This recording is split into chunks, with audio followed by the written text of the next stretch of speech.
Photoshop के अंदर आज हम जिस टूल पर बात करेंगे वो है फ्रेम टूल। और फ्रेम टूल आपके टूल पैनल्स में ये देखें क्रॉप के साथ बिल्कुल आ रहा है। आप इस पर क्लिक करेंगे तो आपका जो फ्रेम टूल है वो एक्टिव हो जाएगा। इसकी प्रॉपर्टी में दो तरह की फ्रेम्स आपको मिलेंगे। एक फ्रेम आपका स्क्वायर में है और एक फ्रेम जो है वो आपका सर्कल के अंदर है। सो अगर मैं यहाँ पर फर्स्ट वन सेलेक्ट करने के बाद यहाँ क्लिक करके ड्रैग करूँ तो बज़ाहिर आपको यहाँ पर कुछ भी नज़र नहीं आएगा, एक स्क्वायर टाइप आपको नज़र आएगा। लेकिन अगर आप बाहर से कहीं से कोई भी इमेज ड्रैग करके लाते हैं और इसके अंदर आकर छोड़ देते हैं तो वो इमेज इसके अंदर प्लेस हो जाएगा, जैसे आप एक शेप के अंदर किसी इमेज को क्लिप करते हैं। ठीक है। इसकी ख़ास बात ये है कि देखें यहाँ हमारे पास जो आपका फ्रेम है उसका अलग थंबनेल है और आपका इमेज का अलग थंबनेल है, और आप इस इमेज के थंबनेल पर क्लिक करके आप इसे ईजीली एडजस्ट कर सकते हैं। देख लें। अगर आपको इसे छोटा बड़ा करना है तो कंट्रोल टी फॉर ट्रांसफॉर्म, और इसे कॉर्नर से आप इसको एडजस्ट भी कर सकते हैं। छोटा बड़ा करके आप इसे सेट कर सकते हैं। देखिए आपका फ्रेम चेंज नहीं हो रहा बल्कि आपका इमेज चेंज हो रहा है। उसकी रीज़न ये है कि आपका इमेज का थंबनेल सेलेक्ट है। एंटर कर दें तो देखें आपका वो अप्लाई हो चुका है। मूव टूल ले लें। अब मसला ये आ रहा है कि अगर मैं इस पर क्लिक करूं, देखें अभी इस पर मैंने आकर मूव टूल से क्लिक किया तो ये दोनों सेलेक्ट हो गए हैं और अब ये इजीली मूव हो रहा है। और अगर कंट्रोल टी फिर ट्रांसफॉर्म करेंगे तो अब ये दोनों एक साथ छोटे बड़े हो रहे हैं, फ्रेम भी और इमेज भी। मैं चाहता हूँ कि ये फ्रेम अलग से बड़ा हो, इमेज अलग से बड़ा हो, तो उसके लिए मैं अभी आपको बता चुका हूँ कि आप इनमें से कोई एक थंबनेल, लेट्स सी मैं यहाँ पर फ्रेम चूज़ कर रहा हूँ और अब हमारा इमेज सेलेक्ट नहीं है, कंट्रोल टी, तो अब आपका सिर्फ और सिर्फ फ्रेम बड़ा हो रहा है। देखें आपका इमेज उसी जगह पर मौजूद है। तो ये फ्रेम टूल को भी आप बड़ा कर सकते हैं। एंटर कर दें। आप चाहते हैं मेरा इमेज एडिट हो तो आप इमेज पर क्लिक कर दें और आप इसे मूव करके एडजस्ट कर सकते हैं। कंट्रोल टी से इसका साइज़ बड़ा कर सकते हैं। आप चाहते हैं कि दोनों सेलेक्ट हों तो आप शिफ्ट के साथ दोनों पर क्लिक कर दें तो दोनों सेलेक्ट हो जाएंगे। अब आप कंट्रोल टी, अब आप इसके साइज़ को छोटा या बड़ा कर सकते हैं। तो ये आपका फ्रेम टूल में स्क्वायर जो शो हो रहा है ये आपका फ्रेम टूल था। इसी तरह अगर मैं दूसरे टूल की बात करूं, फ्रेम में जो दूसरा हमारा फ्रेम है उसकी बात करूं, क्लिक करके और यहाँ आकर आप आल्ट शिफ्ट के साथ ड्रैग करें। ठीक है। आप पुराने वर्जन में सिर्फ शिफ्ट के साथ, मैं इसमें आल्ट शिफ्ट के साथ ड्रैग कर रहा हूँ, क्लिक को छोड़ रहा हूँ और साथ ही मैं आल्ट शिफ्ट को भी छोड़ रहा हूँ, तो ये भी स्क्वायर में नज़र आ रहा है। लेकिन यहाँ पर देखें तो ये एक सर्कल है और ये फ्रेम सर्कल में ऐड होगा। मैं अपने एक इमेज को ड्रैग करके यहाँ ले आता हूँ। जैसे मैंने इसके ऊपर आकर इस इमेज को रखा तो आप देखें कि वो इमेज यहाँ पर सेट हो चुका है। अब देखिए फ्रेम अलग है, इमेज हमारा अलग है। लेयर्स में आपको ये क्लियर नज़र आ रहा होगा।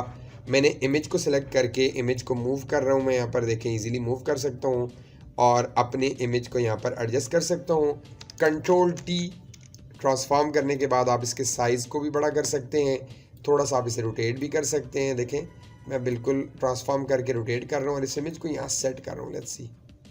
और जहाँ पर आपको ये इमेज चाहिए वहाँ पर आप इंटर कर दें तो आपके फ्रेम के अंदर जो है वो ये एडजस्ट हो चुका है। अब मैं ये चाहता हूँ कि हमारा ये इमेज भी और ये जो फ्रेम भी ये दोनों एक साथ छोटे बड़े हों, तो शिफ्ट के साथ आप दोनों को सेलेक्ट कर लें। दोनों को सेलेक्ट करने के बाद कंट्रोल टी, अब आप इसके साइज़ को छोटा या बड़ा कर सकते हैं और ईज़िली कहीं पर भी मूव करके एडजस्ट करके अपने डिज़ाइन के अंदर इसे आप रख सकते हैं। तो ये एक छोटा सा टूल था फ्रेम टूल जो कि बहुत ज़्यादा यूज़फुल हो सकता है। अच्छा, फ्रेम टूल में एक और चीज़ भी मैं आपको बता दूं कि अगर आपने यहाँ से अपना मॉडल लेकर आए हैं, यहाँ पर एक नए टैब में मैं ओपन कर रहा हूँ यहाँ पर और मैं इसे अनलॉक कर रहा हूँ। अनलॉक करने के बाद आप यहाँ से फ्रेम टूल ले लें।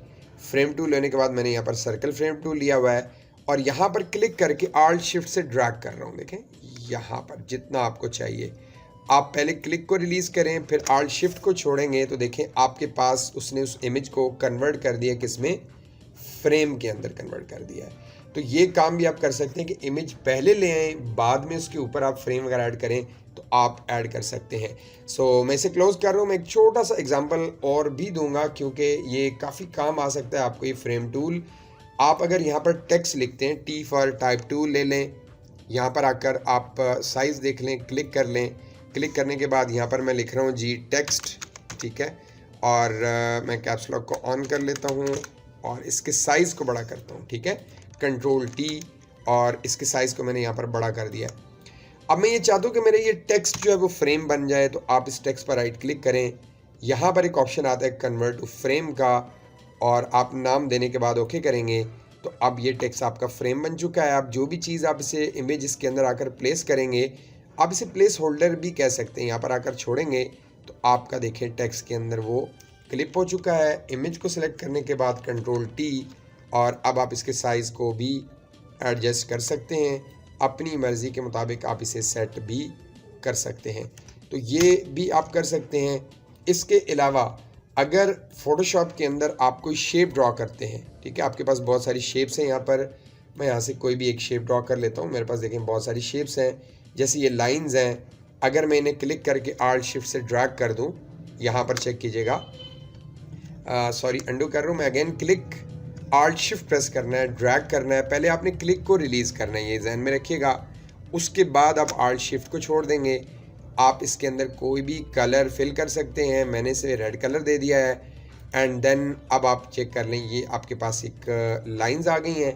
अगर आप इन लाइंस के ऊपर यहाँ से फ्रेम टूल में से सर्कल को चूज़ करने के बाद क्लिक करके आल्ट शिफ्ट से ड्रैग करेंगे, जितना सर्कल आपको चाहिए उतना रखें, ये देख लें, और उसके बाद आप जैसे ही क्लिक को रिलीज़ कर देंगे तो अब देखें आपके पास, सॉरी आई थिंक ये नई लेयर में ऐड हो चुका है। हमें इसी लेयर के अंदर ये काम करना है और इसे रेस्टराइज लेयर पहले कर लेना, ठीक है। राइट क्लिक, रेस्टराइज लेयर, और अब फ्रेम को बिल्कुल इसी लेयर के ऊपर आकर आल्ट शिफ्ट के साथ ड्रैग करना है, ठीक है। जैसे आप ड्रैग करके क्लिक को छोड़ेंगे तो वो आपकी लाइंस जो हैं वो इस सर्कल में आ चुकी हैं। अब आप इन लाइंस को एडिट कर सकते हैं, कंट्रोल टी से आप इसके साइज़ को बड़ा छोटा कर सकते हैं। सो मैं आल्ट शिफ्ट के साथ इसके साइज़ को देखें छोटा या बड़ा करके दिखा रहा हूँ आपको, तो आप इसके साइज़ को, इन लाइंस के साइज़ को छोटा या बड़ा कर सकते हैं। तो ये भी आप कर सकते हैं अपने इस फ्रेम टूल से। अगर आपने कोई लाइंस वगैरह लानी है अपने इस सर्कल के अंदर या फ्रेम के अंदर, तो वो भी आप लाएं और उसके बाद आप इसे अपनी मर्ज़ी से एडिट करके एंटर करें और ओके करें तो देखिए हमारे सर्कल में ये लाइंस आ चुकी हैं। सो सेम मेथड है, आप इसे मैं डिलीट कर रहा हूँ। सेम मेथड है कि अगर आप मज़ीद कोई शेप यहाँ पर लाते हैं कस्टम में, यहाँ पर देखें तो मेरे पास एक स्टार टाइप शेप है, मैंने क्लिक करके ड्रैग किया है। ड्रैग करने के बाद मैं चाहता हूँ इसे मैं फ्रेम में कन्वर्ट करूँ। राइट क्लिक, यहाँ से आप कन्वर्ट टू फ्रेम ओके करेंगे, वो फ्रेम में कन्वर्ट होगा। जो भी इमेज ड्रैग करके इसके अंदर लाएंगे वो आपका उसी फ्रेम में शो होगा, और फिर आप इन्हें इजीली एडिट भी कर सकते हैं, वही जो अभी तरीका बताया कंट्रोल टी से। और साइज़ बड़ा करने के बाद आप इसे अपनी मर्ज़ी से एडजस्ट भी कर सकते हैं।